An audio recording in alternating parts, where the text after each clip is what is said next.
clear path. And then other people try to picture it as a path to some other political office. So for example, for several years, we had one prominent member who started off with 2 children in public school, but at the end of their term, they actually didn't have any children in the public school system, which is not to judge the independent or private school system. It's the public school council that determines policy for public schools. You might not belong there. You might want to be involved with your school, whether it's the archdiocese, whether it's Vermont's, whether whatever. Yeah. So a lot of people just don't necessarily see the path. So, other people, try to run for council and things like that. But anyway, long story, short story, a lot of people don't have the endurance for these meetings. Right. Because they actually run longer than our schools and they don't get thrown out. I just think we should be very careful about what we discuss about the criteria. I mean, you don't want a joker, but you want someone with a sense of humor. You want, somebody who likes to look up meanings of things, but you don't need the encyclopedia. It's a very tough one. And the only way we're going to find this is to let the upper ones, or leaders, sound them out first, because they are the ones that have to carry the can. We will get the little gems, hopefully. They'll be brilliant people, and I can finally retire because Gail just won't let me go. So, that kind of, I'm just kidding, but it's true. But the thing is, I'm worried about trying to censor or predict what the board needs, because I don't feel that I have that area of, frankly, interest or expertise. I would probably pick 2 of my favorite friends and that's it. No, just kidding. But I think you need to sit down with our team. Yeah, let us think about it. We'll come up with some next steps. And then present to us who you think are viable and players. Great. So before we get started on the substance of our meeting, our guests, are you here for any particular topic or just? No, just who there. Oh, okay, welcome. Okay, so I think everybody has the deck, either. Yeah.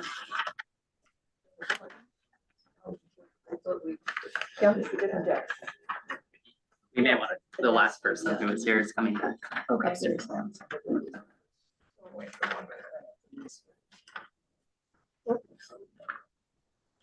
Hey, Alex, can I get sharing capabilities, please?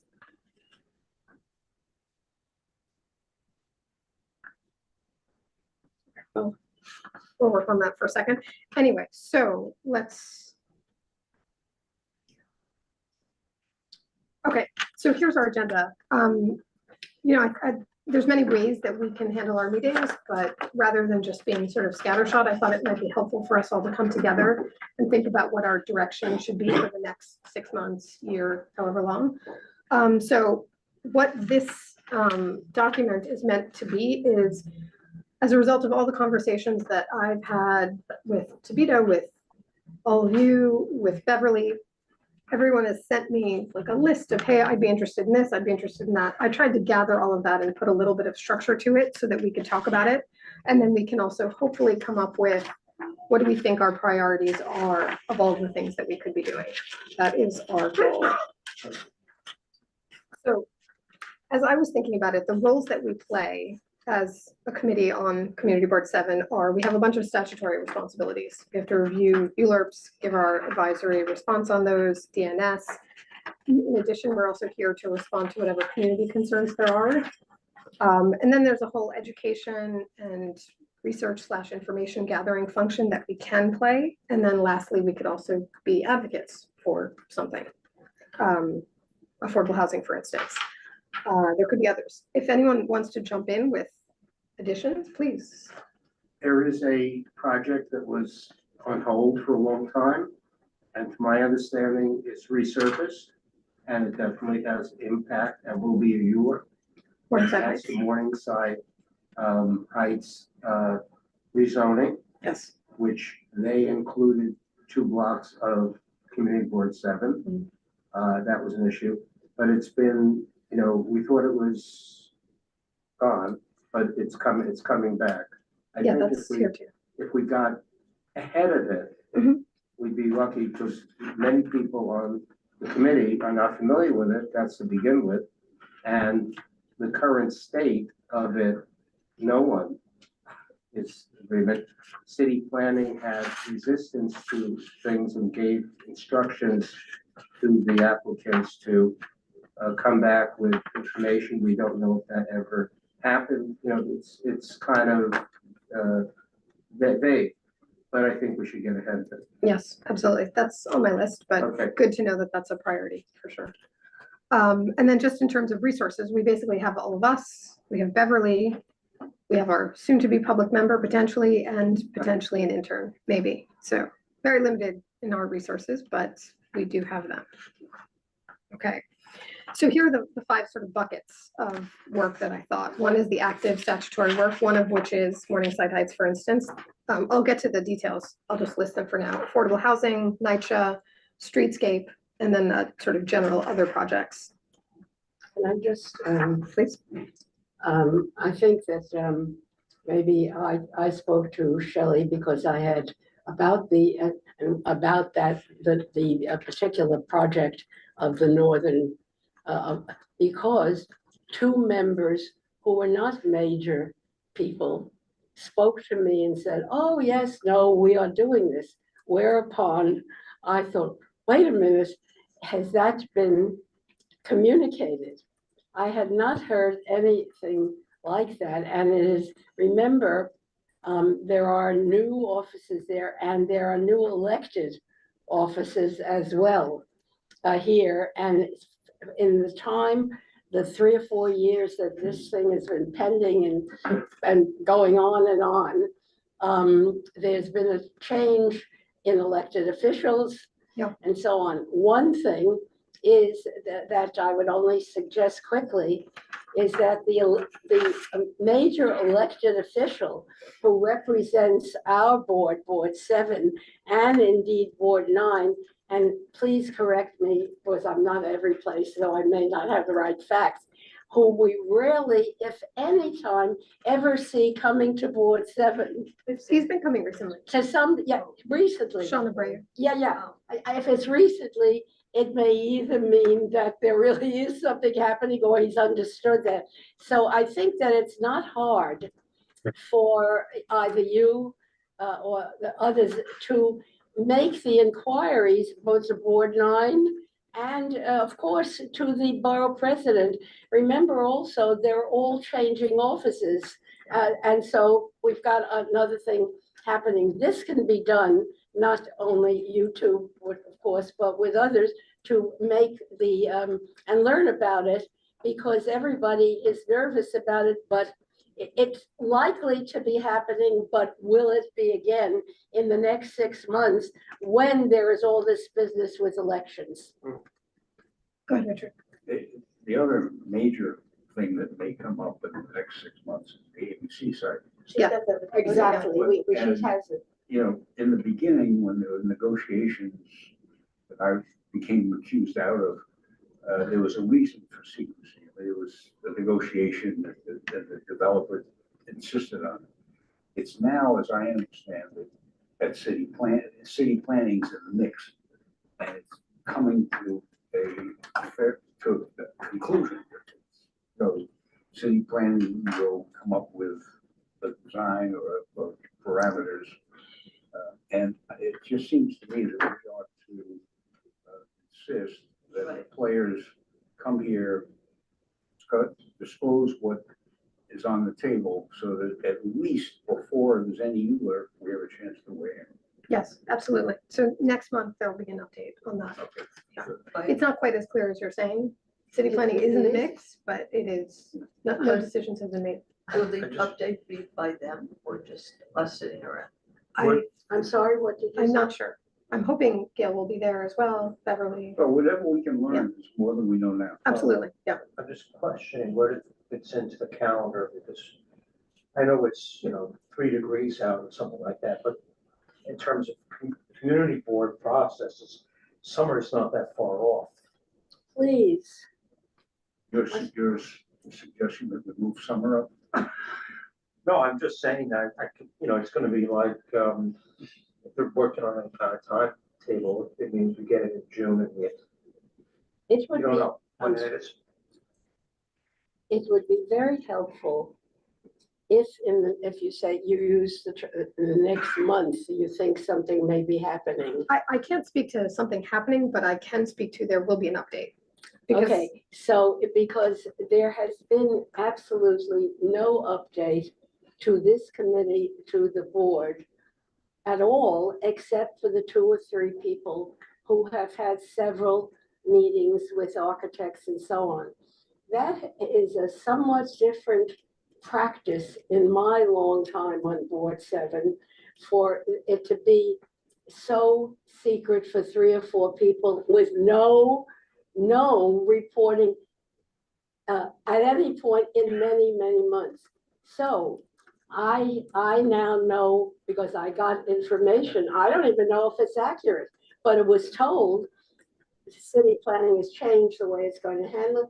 I would welcome that the chairs and anybody else whom the chairs deem, necessary or helpful, get to the meeting so that we can begin to get a clearer picture than each time. In these years we've been hearing, yes, there have been meetings, but we can't talk about it. In fact, I think this may have set a record of meetings occurring on the part of officers and never communicating to relevant committees over a long period of time. That's not the way Board 7 usually works. So I welcome that our we have heard you loud chairs and clear. or Next others- month, there'll be an update. I mean, Okay, other if that's boards- really the way it is, I think that's great, because that I'm should not happen. promising resolution. I'm promising an update. No, that's what I'm asking Okay. for. You will Can get you it. give an update tonight? What's that? Can you give an update tonight if you've been to the Yeah, meetings? I exactly. cannot. I think it might be just helpful as context for how this works, okay? Once ULURP starts, ULURP is a clock, and everything is timed very particularly. So there has to be a tremendous amount of work that happens pre-certification, okay? So there were 2 options. Option 1 was to exclude everyone, or to try to, I think what's happening is to try to include some amount of it. But if they brought it, they can't start ULURP until, once they start it, it has to start. And But that's you're what Iris raising a was saying. question that we are not raising. We all know how ULURP Yeah. works. Okay. We're talking about something Ira. else, so it's not relevant. Ira, go ahead. Just wanted to say, there's a project that several people on this board were involved with, and that project is reviewed very frequently with the board before we got to ULURP. Long discussions, I think. I think we know that those people, myself included, but in a lot of the outer boroughs, that process does not exist. But it and exists basically, here. what? It exists here, it exists Yeah, it here. exists here in a lot, and as long as city planning respects that process working with us, that's great. If they decide it's one size fits all. I just want to say, we've always worked with city planning directly. They've always come to us in advance. We've always had those. Oh, It's a private And I think, applicant. this is my opinion. Shelley, it's a private applicant. What's that? It's a private applicant. In a Okay. public We're process. the applicant. We are We're part of the the We are the applicant, applicant. right? We know that this needs to be So discussed let's not further. discuss it any further. Yes. Except there Last are comment. people that we need to You don't be have the facts, I'm sorry. inclusive. And, because I've been Mhm. sitting with this on, now I've lost my train of thought, with Landmark West and Yeah. other, Right, people that are terrified that they're gonna just knock everything down and build skinny little buildings to incorporate the wealthy, and then parking everywhere else. When you say So- skinny little, you mean skinny big. Skinny big, yeah, that's better. But Thank you. we've been in a I partnership know, and with, you've been there, you and I sat in meetings years Well, look, ago. Let Landmark West know So- that they're gonna do this update next month. and I we'd will. like to- and we're in a Well, partnership. Landmark West is at the table. We're in a partnership. And the board that I sit on for the Landmark West, has become nuts desensitized, to whatever the word is I'm trying to think of. But, they will want to be part of this. They want to be They are. the friend. They No, are. but They're already a even- part of but for a long time, it was very strained. Who was on top first? Oh, I am. No, I'm gonna be. So it's changed a lot. Okay. And I'll make sure that, I give it to the people at their end, which includes all of the, development happening around, because that was something you were working on, I remember. So we should funnel everything to you so that to make sure that you have everything you need, because they're gonna need help. Because the city is gonna come down and start, everybody was afraid then of, cutting into, Central Park. They thought that was perfectly fine. What? Yeah, there was a whole thing to take a little piece out of the Central Park so no. you could have a turnaround and all this nonsense. Well, we're gonna get Anyway. clarity next month. Yes, Exactly. Next month, And I'll very make exciting. sure that, the people in that, absolutely. Send them our way. that sector and Landmark West speaks with you, okay? On Great. the agenda topics. Yes, please. One thing that I didn't see here that I'm interested in, like we say affordable housing, I think that like diminishes like our total scope. I think there also needs to be a discussion of like housing in general. Okay. Yeah. I think the vast majority, like the majority of people on the Upper West Side live in market rate housing. Yeah. So I think just saying that our only focus is affordable housing, kind of misses the forest for the trees when the majority of people just live in housing. Right. Okay. Well, that brings us to, go ahead, Per. The earlier version of the housing committee, which I've been on for since 2017, had basically become the NYCHA committee in that light. So it's good to see NYCHA's back here, but we also have to be cognizant of the fact that a lot of the housing committee meetings ended up being solely about NYCHA. Right. So that's part of the question. So we just spent a ton of time on what is worthy because it is actually what we must do, our statutory responsibilities. But then in terms of all the things that we can do, our cup overfloweth, right? We have affordable housing. I'll just run through these slides for really quickly. NYCHA, all of which these are obviously very complicated, difficult topics. Streetscape, lots of things we could do jointly. And then other projects, which are more housekeeping, which will probably fall off our list in all honesty, but, institutionalizing sort of the knowledge that we have around this table, as well as some kind of primer potentially for new board members. So going back to, so the question is in terms of priorities, right? And you guys have these decks, you can look at the pages yourself, thinking about, there's a question about, so if we think about, what would be helpful, what can we do, what are our strengths as a committee, right? If we think about, well, one thing we can do is figure out what is the affordable housing landscape, what is the market rate landscape, right? How is that changing over time? This has been done a few times. Louisa's on Zoom. Let me get What Louisa. major you at the I can just address that right away. I'm sorry about my voice. But you know that we've been doing a study of actually how much housing, what kind of housing we have on the Upper West Side. We had a study in 2010, then we had one in 2018. We did not really have one in 2022. But if we could pick up an intern again to bring that up, because I think when we talk about we're talking generalities. Oh, that most of the Upper West Side is market rate. I'm not sure that it is. You had to kind of measure the size of the apartments also by whether they are subsidized in any way, how they are subsidized.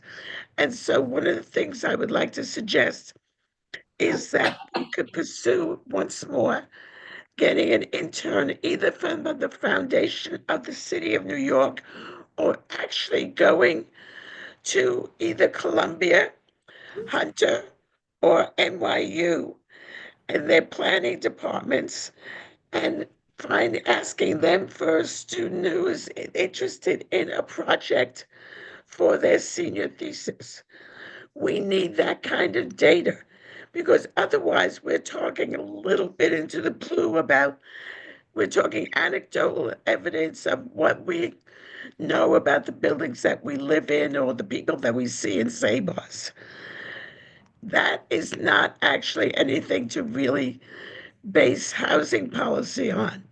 So I would suggest that we move ahead with that. We could do a lot of other things at the same time, but we could try to pull up that kind of basic demographics for the Upper West Side. To dovetail on what Louisa just said, even among affordable housing, the classifications of buildings, people have all messed up. They'll Right. say, this is a shelter, that's a this, that's a that. Right. And most of the time, it's not any of those things. So I think having clarity on that is helpful not only to the committee, but to the whole community. Just Yes. following up on that, and I think early on, I talked to Seema about it. I would also suggest, in addition to what Louisa was describing, which there is a very big need. The first thing is the problems of us defining what we're looking at and then getting the resources. Just parenthetically, I am at Columbia. I am in America. I'm not a teacher, but I'm there, and they're all in a tizzy. But at least one could try to guess and have a little to follow up on what she said. The second thing is, I feel I am very ignorant, and yet I think that we should spend more focused time on our NYCHA housing in this area. I have felt it often in the many years that I've been on the board. I felt that there was need, and the board, it's essential, and there was no knowledge, there was antagonism, there was complexity. And then when we finally got to this getting to yes, and then they had all of this stuff about NYCHA and they got rid of it. I remembered reading that and thinking, oh, good, we can now finally concentrate on the assets, the needs in our board. So I would only urge that as we think about this, that NYCHA, which there's a lot of NYCHA here and very, very important, and in where it is located. And that in turn rests upon other things that are a little bit of that I'm always interested in. It's especially if they're trying to do away with parking and cars and whatever, streets in the NYCHA. So I would really advocate that we should, there's so much and thousands of people. I would like to see us work on that in Board 7. It would be a real contribution. How about Miriam first, and we'll head over there. Hi. I would echo a lot of what everyone's saying. I think these are great ideas. And I would agree that defining the type of housing we have in the Upper West Side could be really helpful. For instance, I wasn't aware of how much SRO housing until our discussion with the city of Yes is on the Upper West Side. And that's a very unique aspect of our neighborhood and something I think a lot of people want to preserve. And anyways, we've had discussions about that. So would echo that it would be helpful to understand like how are people living, who's living here, and how can we support those diverse communities. And then something else I would bring up that we've discussed a lot in budget and strategy is tenant evictions and support and resources for tenant evictions. So I'm not sure how logistically we would do this, but connecting people with those resources, creating an environment where people can have access through our committee and through the budget and strategy committee, I think could be a really nice addition. So I put that is a bullet point someplace here. My concern about that is, Linda Rosenthal and a bunch of other resources in our neighborhood handle a lot of that. And I don't know, I think we need to figure out what value we could add to those resources that are already available, Yeah. because I don't think we want to duplicate. But we could Good work. begin a communication that's, Absolutely. sure, Yeah. and a collaboration. I think. it would I would be agree. right I think having, oh, sorry. Each other to provide those as well as some of the community centers. Right. Yeah, that's true. Sorry, Miriam, go ahead. Finish. No, I was just gonna say, I think again, like a lot of this information that we're speaking about across these different areas, like is technically available, but how do we as a community board, like bring that information together and make it accessible and bring people in who have these challenges as a first point, potentially, and a first resource. I think that's maybe something we could think about is how we act as a resource and a place to bring all this information together. I love that.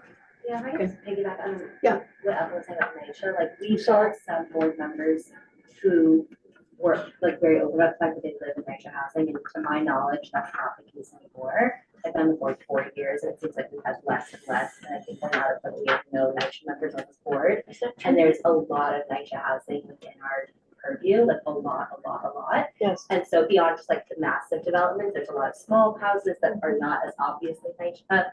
So figuring out some sort of ongoing relationship so that we can be responsive. My first year was 2021. I think it was 2022. There was a massive fire in one of the nature developments. Yeah. And they joined the board meeting. I don't think it was intentional, but the board chair at the time, I think kind of dismissed them. There's like, I've just seen a lot of fumbles as a board as a whole. Yes. Of like how we've, and again, I've only been here 4 years, so I know that there's people with a lot more institutional knowledge, but I would love to see some sort of like cemented relationship that's ongoing and is more kind of a low touch point, so that when things arise, there's more communication networks already built, so that it's less of like a reaction and more proactive. And I think one thing in terms of the study, in terms of understanding the types of housing, I feel like we don't need to reinvent the wheel. There must be some better data point instead of us hiring an intern simply to understand the types of housing. I'm not totally sure. I just feel like that we can't be the first people to ask that No, question. there is. Right, that's my point, is that I can't imagine us We can hiring an talk intern about it, for because that sole yeah, purpose. there is. That seems Someone's like got to do the work. I guess I'd be surprised if it hasn't already been done. The data has been collected. But it's not clear. It's not, it gotta be. Right, I guess my point is like, I It's just. not clear always what we're talking about. Yeah. There are bits and pieces. Go ahead, Rich. Oh, sorry. I'll just respond to that. Yeah, I mean, there has been in the past couple of years, so I joined the board in early 2023. I know since then there's been an active effort to reach out to NYCHA, various NYCHA tenant leaders and directors, and we have established some lines of communication. We're hoping to have a NYCHA type meeting that we're trying to still put together how that would look, whether it's us going to tour a facility and then having a Q&A with leaders there or And we members had or one. inviting them. So I agree with you that there hasn't been the best relationship, and I know there's some bad blood. We did have one person come last year. Yeah, and that was awesome. I just think in terms of having like, like we just talked about having one person as a public member because they have experience in supporting housing, and it's like, why not look for, and I know public member, why not just tell them when our meetings are and remind them and say, add them to the board member list or whatever, you know what I mean? Like, Yeah, we're trying to establish an ongoing dialogue, and I personally emailed all of them and offered to attend their tenant meetings, just to listen, not to present. So we're that's something that we're working on for sure. I just sense I have a 20-year relationship with Douglas Houses and with the Brownstones, and can facilitate a lot of communication. Okay, yeah, I'll talk to you afterwards. We should do that for sure. Richard. Yeah, no, I agree with all of these comments. I think, we have maybe some long-term projects that don't have the urgency. And while we have some time. Yeah. I think we should focus on NYCHA. Yes. And, it will involve, everybody knows that there's a lot of politics among tenants in NYCHA. And you have to navigate that. If one side likes us, the other side won't, and I think we have to make a concerted effort to just let them know that we can listen, that if they are concerns, it won't hurt them for them to share it with us and see what we can do about it. Maybe we can't. And there are two types, I think, of, one is the ongoing maintenance and other Right. issues, Right. improvement, trees, getting the elevators to work once in a while. And then there's the issue of the infill. So I think somewhere on the table, It is. and we ought to start thinking about that, which I don't think the tenants maybe are focusing on right now. Sorry, Tim. I just want to say that I don't want us to end up in a situation where we just study something. Like, Right. we Yes. need to say what we want to Right. change. Right. This community board is exceptionally good at saying what we don't want. And we need to say what we do want. Where do we want new apartment buildings? Because new apartment buildings have to go into this neighborhood, and we have to decide, where do we want them to go? What are the things that we want them to prioritize? And we need to work within the realm of what is possible, right? So saying, well, we want 3-story affordable, 100% affordable housing for people making 20% of the area median income, only developed on vacant lots. Like, that is not an option. No one is right? saying that. I was being, please don't speak back to Okay. me like No that. part of Okay. your sentence is possible. Okay. Right, well, I mean, it could be, if we decided we wanted to build one building, I mean, that's possible, horrible use of government resources, right?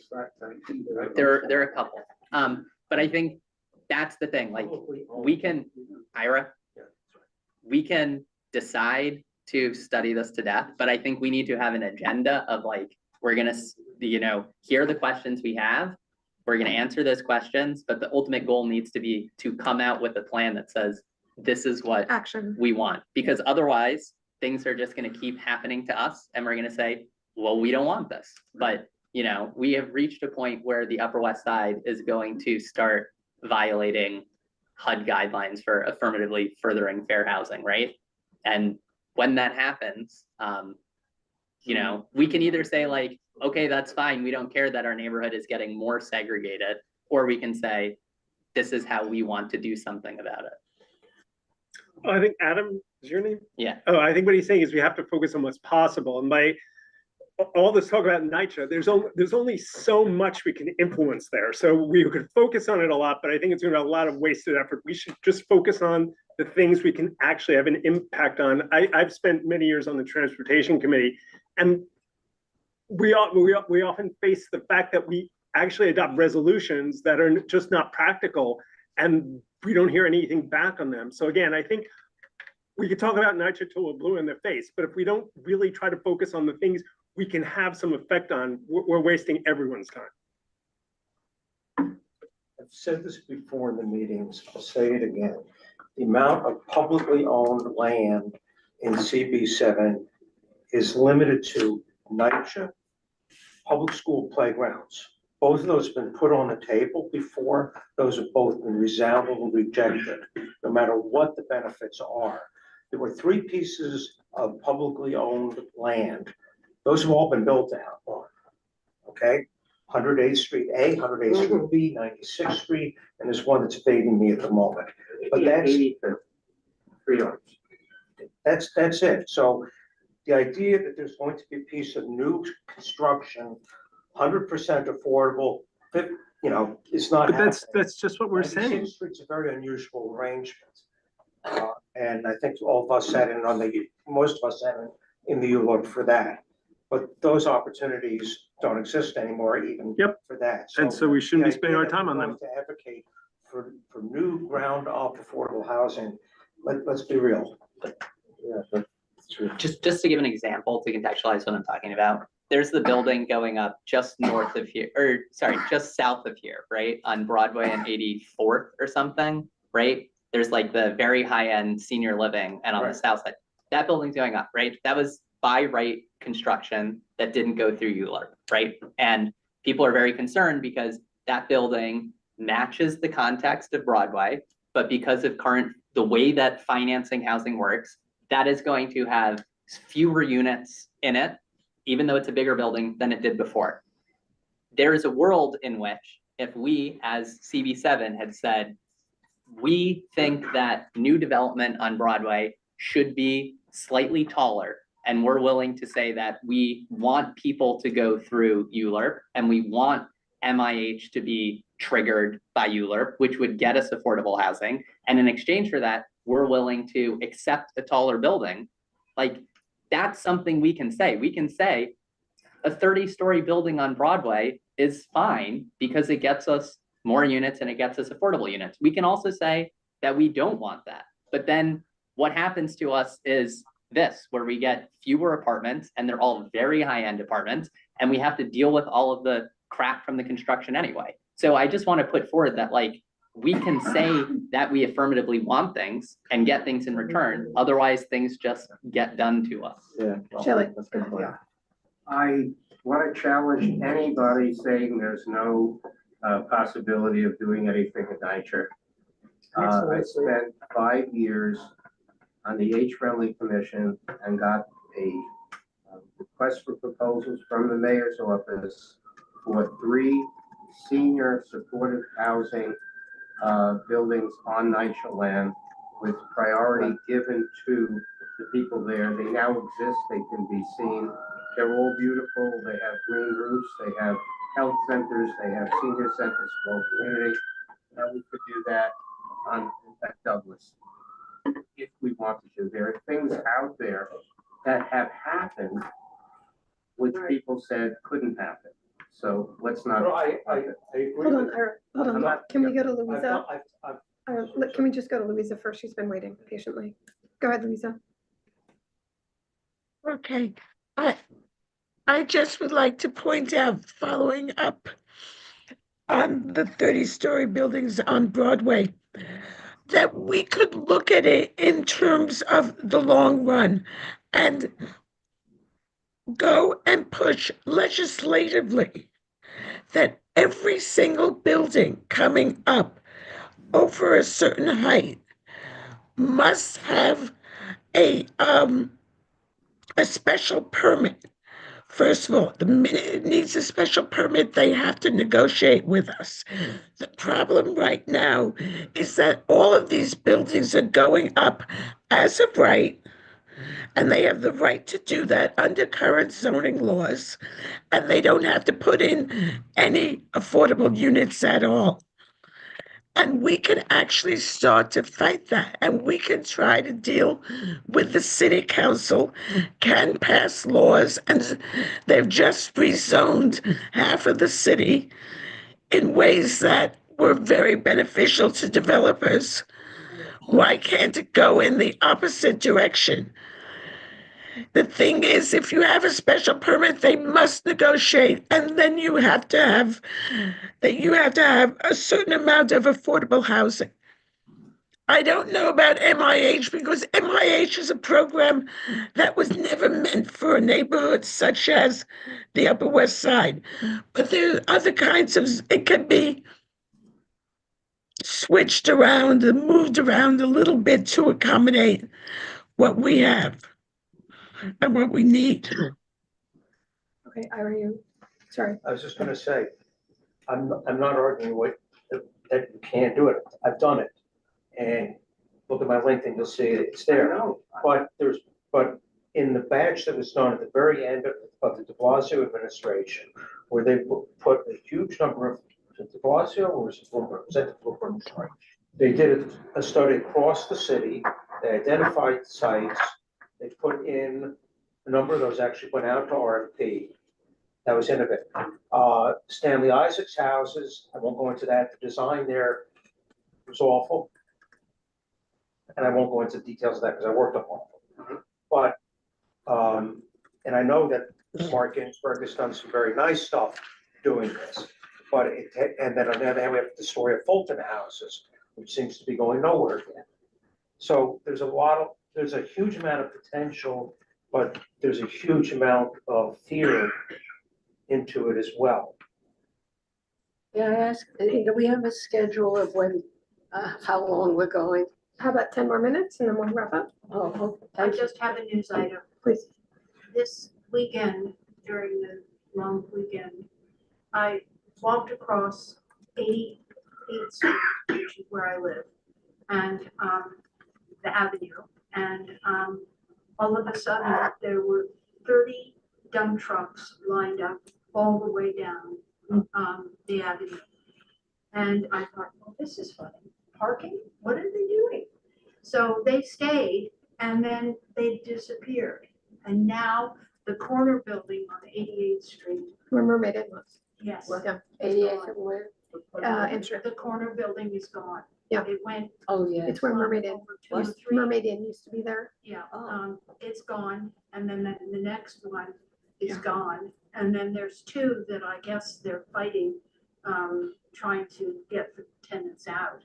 But that's gonna, and I asked everybody, even Peter Sampson, who seems to know all the scuttlebutt with the fancy designers, he didn't even know about it either. So, I have a terrible feeling that not only is it gonna go wet, to the south, but the block going north is gonna go as well.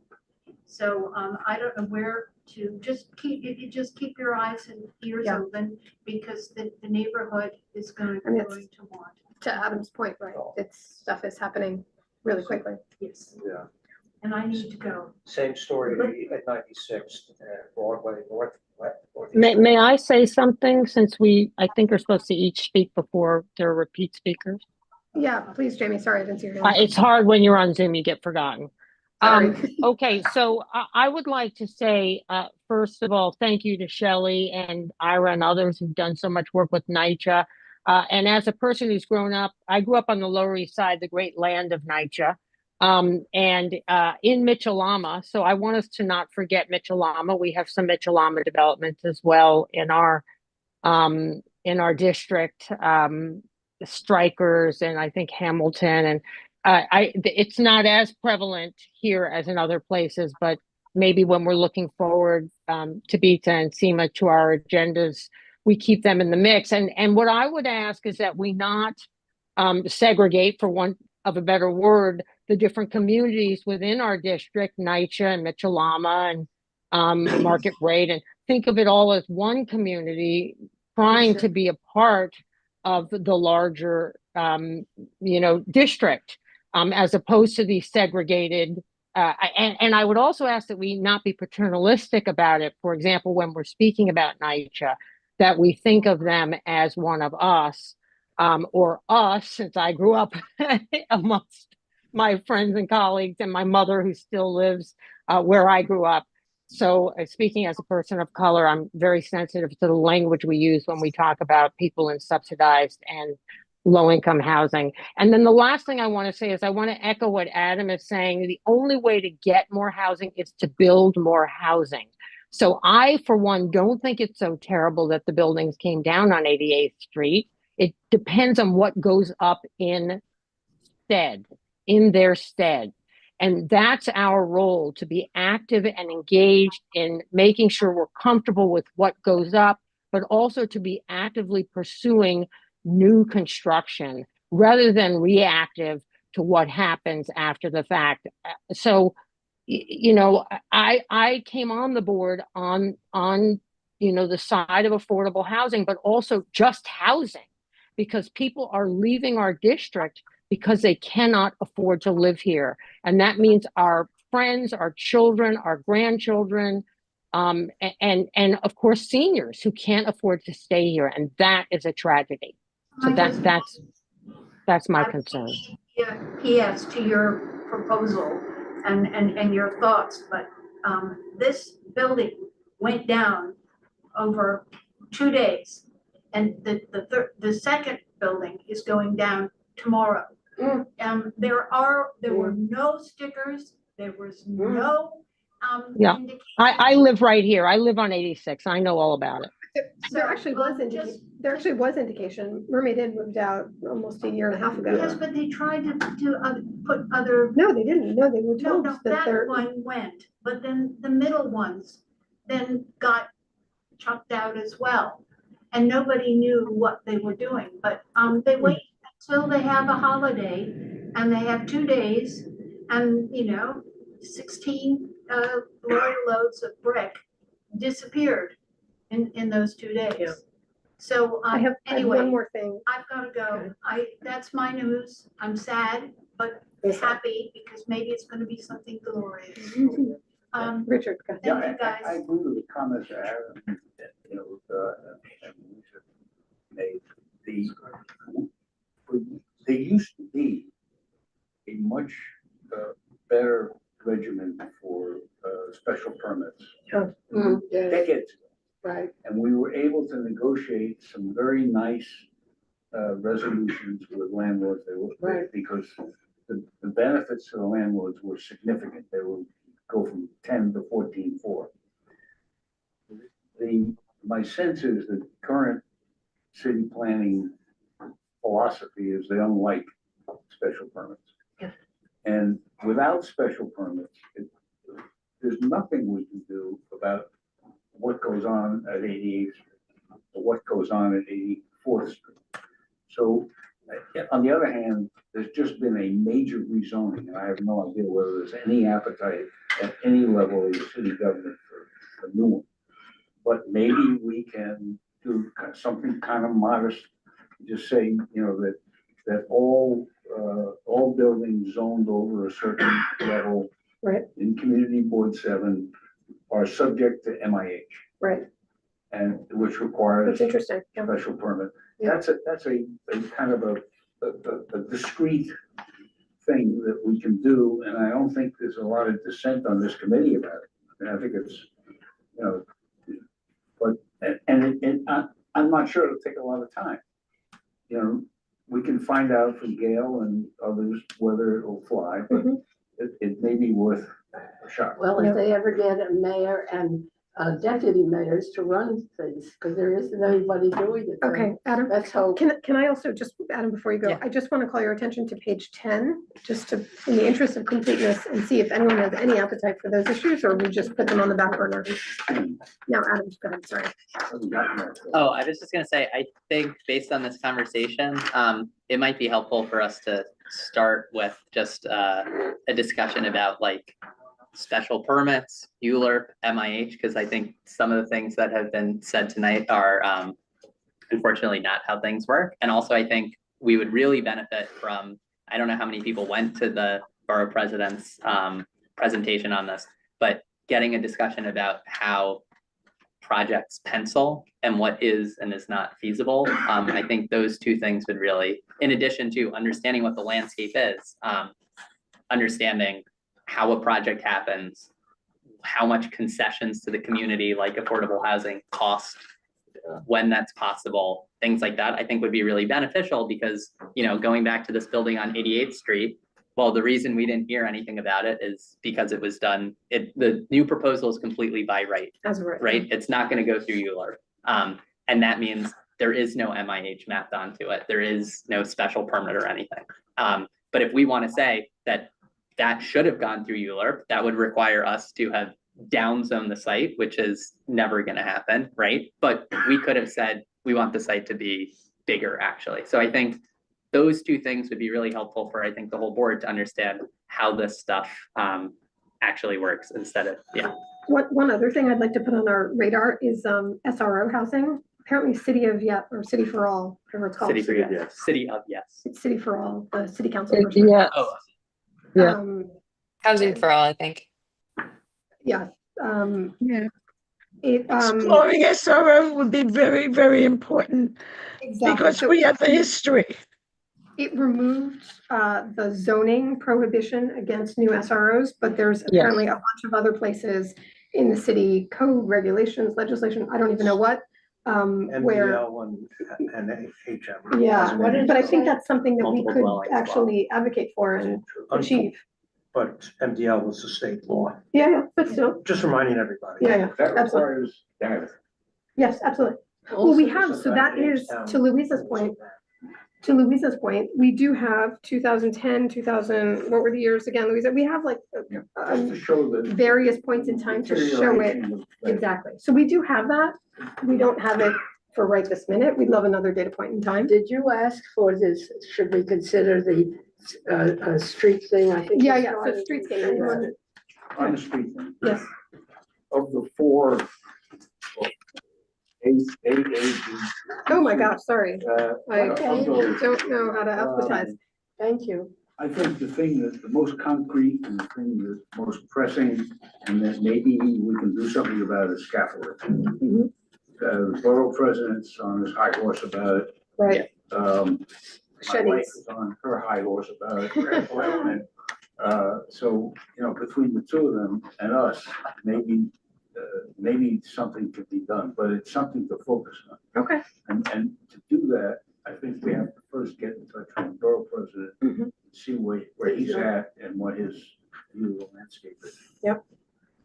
Do you think it'd be possible to invite someone who's knowledgeable to come to speak to us about why there are so many empty storefronts that have been repopulated? I mean, since before the pandemic. Yeah, that is a tough question. Well, but there's gotta be an answer. We have a board member. We have a board member. Yeah. But if What do we call vice chair? I don't know if the board has heard this, but I got a call from, in fact, somebody who is on the board and others, and said, we want to work on getting a bid on Broadway, the whole length of it. And they called me and I said, so what do you want? No, and so, BCI talked about it. yeah, so then we talked about, you know, sympathy space or whatever. I didn't want to get into it unless we could deal with it in a clear way. So it came from 3 people. And, you know, so there's something percolating, but they hardly know anything, but they were interested. And the second thing is, what we haven't updated Yes, we do. is, and this is just me walking it, so I don't know how accurate, but I have noted that roughly speaking, just taking Broadway, up from 96 or maybe 90th, there is an increased number of empty stores than 6 months ago.